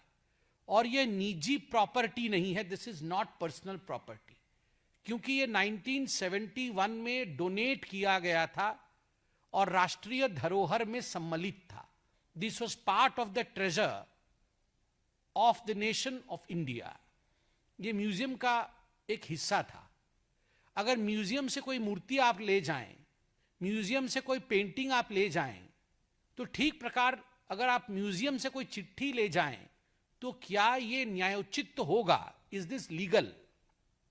इस विषय में इस कमिटी ने लीगल ओपिनियन लिया। लीगल ओपिनियन लेने के पश्चात दिसंबर के महीने में ही, इसी दिसंबर के महीने में एक चिट्ठी लिखी गई राहुल गांधी जी को। और ये चिट्ठी अहमदाबाद के एक हिस्टोरियन हैं जो prime minister museum memorial library उसके एक मेंबर भी हैं और एक जाने माने चेहरे हैं। उनका नाम है रिजवान कादरी। रिजवान कादरी जी ने LOP, leader of opposition Rahul Gandhi ji को यह चिट्ठी लिखा है कि राहुल जी, ऐसे 51 कार्टन चिट्ठी जवाहरलाल नेहरू की यूपीए की तत्कालीन अध्यक्षा सोनिया गांधी जी के पास है, कृपया आप मदद करें राष्ट्रीय धरोहर को वापस लाने में। मित्रों, मैं ये कहना चाहता हूं कि this is a historical heritage, ये इतिहास की विरासत है। ये किसी परिवार का अपना प्रॉपर्टी नहीं है। ये चिट्ठियां क्योंकि मेरे दादा ने लिखी या मेरी नानी ने लिखी, मेरे पिताजी ने लिखा, इसलिए ये मेरी प्रॉपर्टी है, दिस इज एंटाइटलमेंट। ये नहीं हो सकता है। ये राष्ट्र का धरोहर है। देश के इतिहास को अच्छे तरीके से समझने के लिए, जानने के लिए यह अनिवार्य है कि आप इन चिट्ठियों का अध्ययन करें, इनका संकलन करें और उसके पश्चात देश के इतिहास को पढ़ाएं। They form an important part of the comprehensive history of India. और मुझे कहते हुए आश्चर्य हो रहा है और दुख भी हो रहा है, 2010 से इन सारी चिट्ठियों का डिजिटाइजेशन होना था। इनको स्कैन करके डिजिटल माध्यम से इनको आगे बढ़ाना था। और 2010 में डिजिटाइजेशन से पहले ही सोनिया जी ने इन चिट्ठियों को अपने पास मंगा लिया, तो स्वाभाविक है हमारे मन में यह प्रश्न उठेगा कि इन चिट्ठियों में ऐसा क्या करस्पॉन्डेंस था कि गांधी परिवार नहीं चाहती थी कि यह करस्पॉन्डेंस पब्लिक हो। And it is quite intriguing. And the country really wants to know as to what was in these correspondence between, say, Nehru ji and Lady Mountbatten, between Nehru ji and Jagjeevan Ram ji, between Nehru ji and Jayaprakash Narayan ji. And there are certain letters, it seems, between Nehru ji and Albert Einstein as well. What were the contents of this letter that the first family felt that it should not be made public? इसमें दो चीजें गंभीर है। पहला विषय है the sense of entitlement of the first family. जो पहला परिवार है उनका सेंस ऑफ एंटाइटलमेंट कि हमारी मर्जी, हमारी प्रॉपर्टी थी, हमने वापस ले लिया। ऐसा नहीं होता है। और दूसरा, उस करस्पॉन्ड हमें समझ में नहीं आ रहा है। और कई मीडिया हाउसेस ने चिट्ठी भी लिखा राहुल गांधी को कि आप इसका उत्तर दें, मगर जो हमने आज अखबारों में पढ़ा है, राहुल जी की तरफ से कोई उत्तर नहीं आया है। स्वाभाविक है, हम देश की ऑपोजिशन पार्टी से ये सवाल पूछना चाहेंगे कि आखिरकार वो जवाब क्यों नहीं दे रहे हैं। 1971 में जवाहरलाल नेहरू के जो पत्राचार थे, अब प्रधानमंत्री ने एक रिप्रेजेंटेटिव को भेजा। रिप्रेजेंटेटिव का नाम MV राजन है। और 5 मई 2008 को जो उस समय के डायरेक्टर थे नेहरू मेमोरियल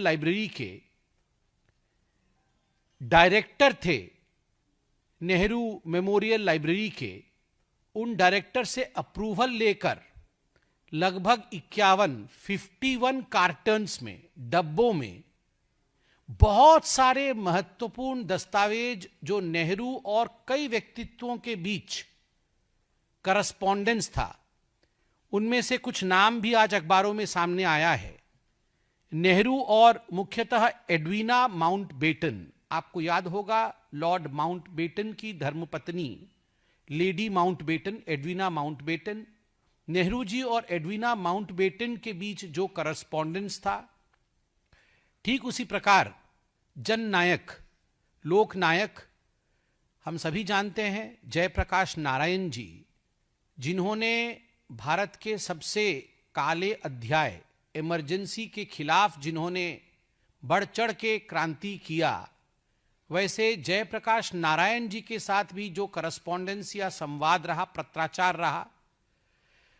जगजीवन राम एक बहुत बड़े नेता हुए, जगजीवन राम के साथ भी जिस प्रकार का करस्पॉन्डेंस रहा, ये सारे करस्पॉन्डेंस इन चिट्ठियों को 51 कार्टन में बंद करके एमवी राजन जी ने डायरेक्टर से अप्रूवल लेकर 5 मई 2008 को इसे सोनिया जी के घर भेज दिया। It was sent to the residence of the then UPA chairperson Sonia Gandhi ji. जब ये प्राइम मिनिस्टर मेमोरियल म्यूजियम और लाइब्रेरी के सदस्य बैठे अपने जनरल बॉडी मीटिंग में और इस विषय पे चर्चा की फरवरी में, तो उन्हें लगा कि उन्हें एक लीगल ओपिनियन भी लेना चाहिए, क्योंकि ये केवल ये चिट्ठियां नहीं है, ये ऐतिहासिक दस्तावेज है। इसमें किस प्रकार का करस्पॉन्डेंस हुआ, यह देश को जानने का अधिकार है। और यह निजी प्रॉपर्टी नहीं है, this is not personal property, क्योंकि ये 1971 में डोनेट किया गया था और राष्ट्रीय धरोहर में सम्मिलित था। This was part of the treasure of the nation of India. ये म्यूजियम का एक हिस्सा था। अगर म्यूजियम से कोई मूर्ति आप ले जाएं, म्यूजियम से कोई पेंटिंग आप ले जाएं, तो ठीक प्रकार अगर आप म्यूजियम से कोई चिट्ठी ले जाएं, तो क्या ये न्यायोचित होगा? Is this legal?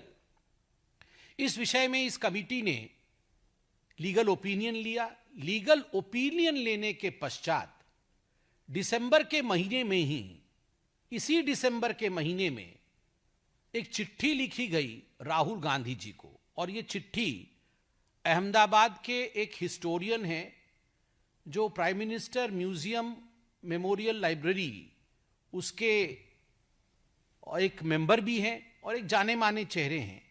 उनका नाम है रिजवान कादरी। रिजवान कादरी जी ने LOP, leader of opposition Rahul Gandhi ji को ये चिट्ठी लिखा है कि राहुल जी, ऐसे 51 कार्टन चिट्ठी जवाहरलाल नेहरू की यूपीए की तत्कालीन अध्यक्षा सोनिया गांधी जी के पास है, कृपया आप मदद करें राष्ट्रीय धरोहर को वापस लाने में। मित्रों, मैं ये कहना चाहता हूं कि this is a historical heritage, ये इतिहास की विरासत है। ये किसी परिवार का अपना प्रॉपर्टी नहीं है। ये चिट्ठियां क्योंकि मेरे दादा ने लिखी या मेरी नानी ने लिखी, मेरे पिताजी ने लिखा, इसलिए ये मेरी प्रॉपर्टी है, दिस इज एंटाइटलमेंट, ये नहीं हो सकता है। ये राष्ट्र का धरोहर है। देश के इतिहास को अच्छे तरीके से समझने के लिए, जानने के लिए ये अनिवार्य है कि आप इन चिट्ठियों का अध्ययन करें, इनका संकलन करें और उसके पश्चात देश के इतिहास को पढ़ाएं।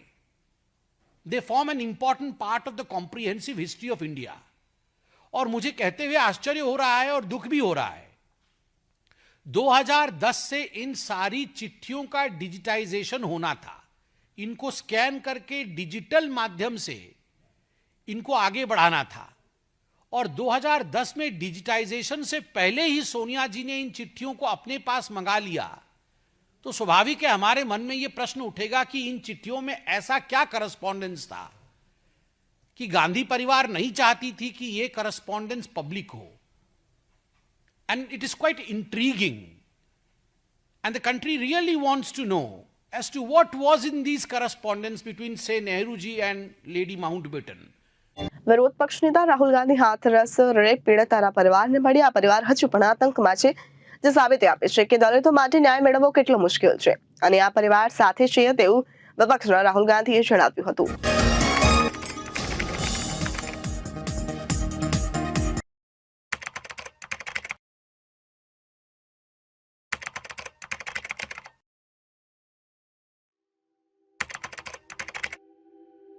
ये सब नहीं होता तो अपनी बेटी की शादी कर देती। यूपी का हाथरस जिला, यहाँ एक गांव में 14 सितंबर की सुबह 19 साल की एक दलित लड़की का गैंगरेप हुआ, लेकिन बचाने की सारी कोशिशें नाकाम रहीं। सर मुझको एक बार बस बता तो दीजिए कि बॉडी है कि क्या है, ये जल क्या रहा है आपके सामने? ये थर्ड स्केल का पुलिस ऑफिसर हूँ, मुझे बोलने का अधिकार नहीं हिंदुस्तान। अभी आपने मुझे बोला कि नहीं बॉडी नहीं है, क्या है सर, बॉडी है कि नहीं है?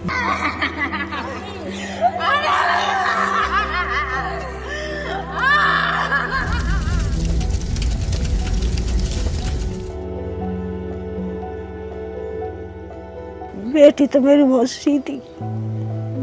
ये लोगों ने इतनी तेज अफवाह उड़ाई कि वो लड़के से बात करती थी, शॉपिंग के लिए ले जाता था। जिससे कोई बात नहीं करता है, जिससे कोई मतलब नहीं रखता है, तो वो शॉपिंग कराने ले जाएगा।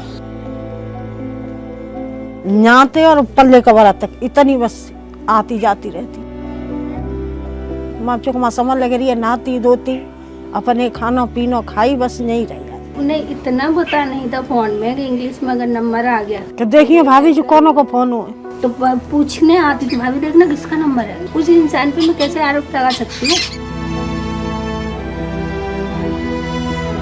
हम लोगों को बहुत टॉर्चर किया गया।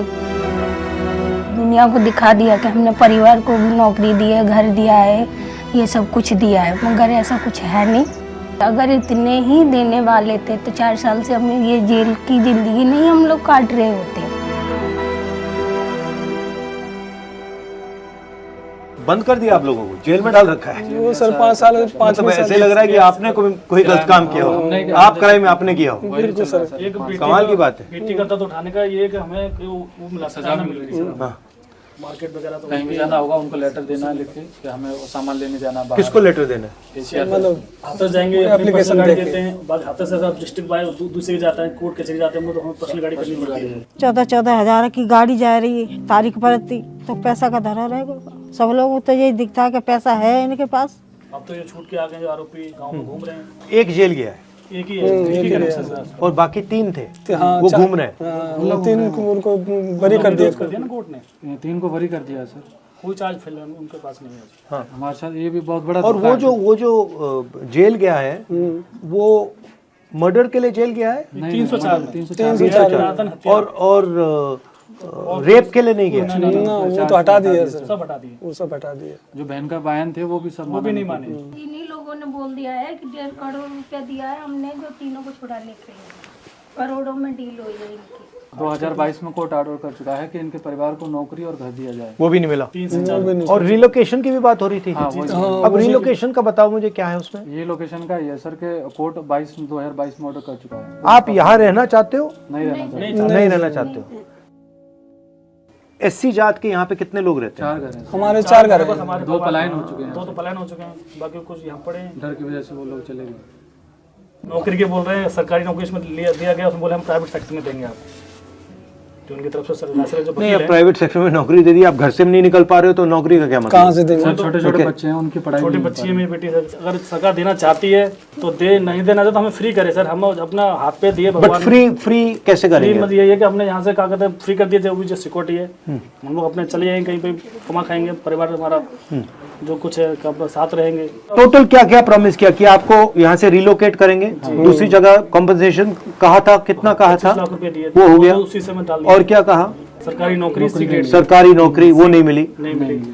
फास्ट ट्रैक में आपको सुनाई चलेगा, फास्ट ट्रैक कोर्ट। अच्छा, ये 3 आरोपी जो हैं ये भी क्राइम में थे, इन्होंने भी किया था। 4 लोग थे सर। सीबीआई ने चार्जशीट में जो है इनको दोषी माना है।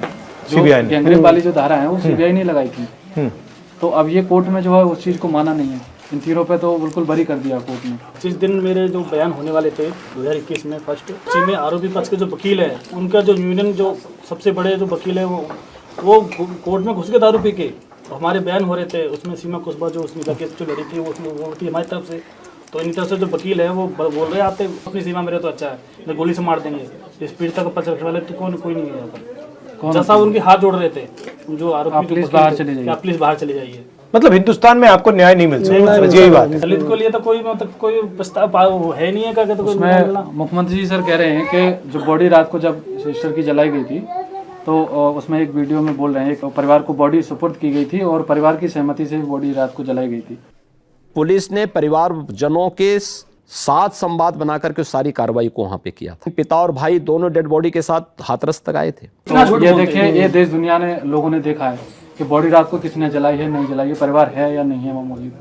उत्तर प्रदेश की हाथरस पुलिस ने गैंगरेप पीड़िता का अंतिम संस्कार आधी रात में जबरदस्ती करवा दिया। पीड़ित परिवार अंतिम संस्कार का विरोध करता रहा, लेकिन विशेष परिस्थितियों का हवाला देकर हाथरस पुलिस ने लाश जलवा दी। हम तो ये मानते हैं अगर हम छोटी जाति से हैं तो हमारा क्या कसूर है इसमें, हम भी तो एक इंसान ही हैं। तो उस तरीके से जो दुख दर्द बचपन से बच्चे को पालने में हम अपना करते हैं, कोई सरकार खिलाने नहीं आती, कोई सरकार उसे पालने नहीं आती, दुख दर्द में शामिल नहीं होती कोई सरकार, तो उन्हें ये अधिकार भी नहीं होना चाहिए किसी की बॉडी को जलाने का। फिर बाद में ये भी बोलते हैं कि कोई आज तक साबित नहीं कर पाया। आज साबित कैसे करेंगे? आप लोग सरकार में बैठो, आपके सब नुमाइंदे घर में जगह जगह घूम रहे हैं, सब कुछ सबूत मिटा दिए। सर जब सबूत मिटा देंगे तो फिर हॉस्पिटल से ही खत्म कर, हॉस्पिटल में जो सारा मिटा दिया 14 तारीख की नहीं, और उसने बयान भी दिया, बयान भी दिया है, बयान है उसमें चारों आरोपियों के नाम ले रही है, उसमें बताया सर ओपन है सारा। उस दिन जिस दिन आपकी चोट लगी है उस दिन रेप हुआ है? अच्छा, दोनों ने किया था, कोई और भी था? वो दोनों तो पर बाकी सब कर देते।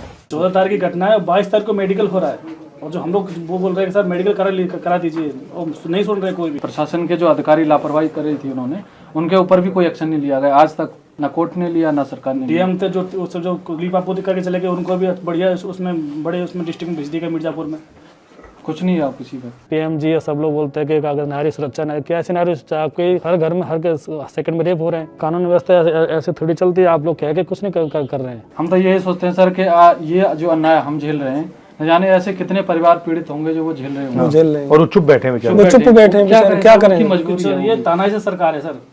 संविधान के हिसाब से चल क्या रहा है आज के उसमें? संविधान के हिसाब से कुछ नहीं चल रहा है, अपनी मर्जी के हिसाब से चला रहे हैं। सरकार चल रही है मर्जी के हिसाब से चल रही है, कोई किसी को ऊपर केस कर रहा है अपनी मर्जी के खिलाफ, मर्जी से ही सब कुछ हो रहा है। वहाँ से छूट के आए आरोपी, उसके 2 महीने बाद ही उनके मकान बन गए, खेत खरीद गए। बताइए पैसा इतना मिला है, गाड़ी लग गई, डर क्यों नहीं उनके अंदर का? बोले हमारे सामने घूम रहे। दिखाइए, रवि नाम का ये वाला, ये खड़ा है भेड़िया। नहीं, ऐसा लग रहा है कि आप दोषी हो, आपने क्राइम किया है, वही हिसाब, और आपको बंद कर दिया जेल में। निर्भया वाला ब्राह्मण लड़की थी, पूरे देश ने सपोर्ट किया, प्लस सरकार थी कांग्रेस की सरकार, ठीक है, इसलिए सपोर्ट की वजह से वो जीत गई। मगर इस केस में बीजेपी की सरकार है और कास्ट हमारी है, छोटी है, उसको लेके धर्म को लेके सब खत्म हमारा। आप लोगों से सर हम लोग, हमने तो आप लोगों से, आपसे ही सर उम्मीद है।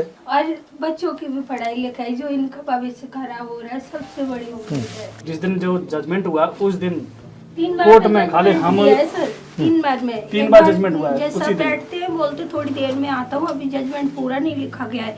शायद पीछे योगी जी बैठे होंगे, उन्होंने बोला होगा आप पूरा लिखो, तब उन्होंने 3 को बरी करा, फिर तीसरी बार में आके तब तीसरे को गैर जज का भी चेहरा उतरा हुआ था जिस दिन जजमेंट सजा दी गई है। जज साहब का चेहरा उतरा हुआ, ऐसा लग रहा है उनको कोई पीछे धक्का दे रहा कि जजमेंट सुना, चेहरा उतरा हुआ उनका, जो कि हम लोग उनको अच्छी तरह से समझ रहे थे, क्योंकि केस के वो पहले हमारे समझ रहे थे, अच्छे से बात नहीं करते थे। उस दिन उनका कुछ जो अंदर की जो थी वो कुछ गवाही नहीं दे रही कि मैं इनको क्या डिसीजन दूं। वो पहले से प्री प्लानिंग थी, और मालाएं, फूल मालाएं उसमें रखी थी, गाड़ी मिठाइयाँ भरी हुई, मिठाइयाँ रखी थी पहले से ही। उनके जो संगठन के लोग हैं, करणी सेना है, हिंदू विश्व हिंदी परिषद है, उनके सारे संगठन वहाँ मौजूद थे। उस 25 लाख में 5 साल हम कैद काट रहे हैं, अगर योगी जी को बंद कर दिया जाए 25 लाख में 5 साल काट सकते हैं, उन्हें दिक्कत नहीं होगी कहीं जाने आने में, खाने पीने में, सब। फिर हमारा परिवार है, बड़ा परिवार है, बीमारी है, बच्चे हैं, खाना पीना है, महंगाई है, सारी बीमारी है, आजकल क्या आता है, क्या आता है सर। 5 से 7 लाख रुपए मेरे अंदर लगा दिए लोगों ने प्राइवेट इलाज करा के। अभी 2 महीने पहले मिसकैरेज हो गया, ब्लड नहीं था, मैंने भी दिया, मेरे साले ने दिया, रुपए लगे अभी पैसे इन्होंने ट्रक करके दिए डॉक्टर को। बॉडी जलाने के लिए डीएम का अधिकार था कि डीएम ने आके तुरंत बॉडी जला दी, उस दिन डीएम का अधिकार था। अब अगर हम लोग बोलते हैं तो डीएम का अधिकार नहीं है। हम कैसे हिंदू हैं सर, जब हमारी बेटी को रात के 2:30 बजे जला दिया? वैसे हिंदू रीति रिवाज में ये होता नहीं है, कुंवारी कन्या को नहीं जलाते हैं, रात में तो जलाते। तो इन लोगों ने तो वो पेट्रोल डाल के रात में ही जला दिए। कोर्ट में भी वही हो रहा है, तारीखें मिल रही है, इंसाफ नहीं मिल रहा सर। आए दिन केस होते हैं, आपने मणिपुर की घटना देखी, इतनी गंदी कि खाना खाने से मैंने सामने से हटा दिया कि देखे, ये दिमाग में चलने लगा कि कल को मेरी भी बेटियां बड़ी होंगी और भी बच्चियां बड़ी होंगी, कैसे जिएंगी? यही चलता रहेगा तो वो जिएंगी कैसे? अस्थियां अभी तक हैं, रखी हुई हैं। अब वो भी हमारी थी, वो तो बेटी के नहीं थी, वो जो है ला करके रख ली है, लेकिन हमने देखा तो नहीं था बॉडी को। अब किसकी थी किसकी नहीं थी ये भी नहीं पता हमें। लेकिन हमने तो ये सोचा कि हमें जब तक पूर्ण न्याय नहीं मिलेगा तब तक नहीं करेंगे। अभी तक रखी हुई है अस्थि। जाति और धर्म में विश्वास नहीं करते। हमारा सबसे बड़ा धर्म हमारी इंसानियत है। हम उस हक के लिए लड़ रहे हैं कि हजारों समाज की बेटियों के लिए खड़े हैं। हमारे घर की बेटी नहीं रही इस घर में, मगर हम उन बेटियों के लिए खड़े हैं कि आज अगर किसी को सजा मिलेगी तो उन्हें डर पैदा होगा कि हम अगर ऐसा कांड करेंगे तो हमें सजा मिलेगी, मगर उन्हें छोड़ दिया जाएगा। उनके अंदर और हौसले बुलंद हो रहे हैं, इसलिए उन्हें ऐसा एहसास होता है कि हम भारत में आते ही नहीं हैं। हमारी जो कास्ट है ना वो भारत में रहने वाले ही नहीं, हम लोग कहीं बाहर से आए हैं, इसलिए हम लोगों के साथ में भेदभाव करते हैं शायद। ठीक है, मैं कुछ करता हूँ। ठीक है, अच्छा ठीक है सर।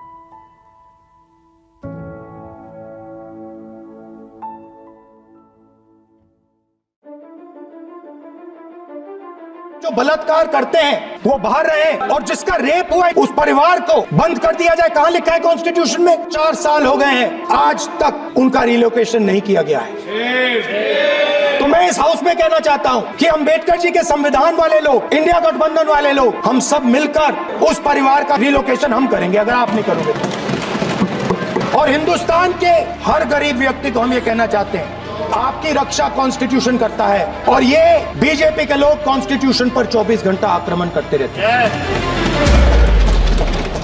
તો આ હતા અત્યાર સુધીના સમાચાર. ફરી મળીશું નવી વિગત સાથે. ત્યાં સુધી જોતા રહો જનાદેશ ન્યૂઝ. નમસ્કાર.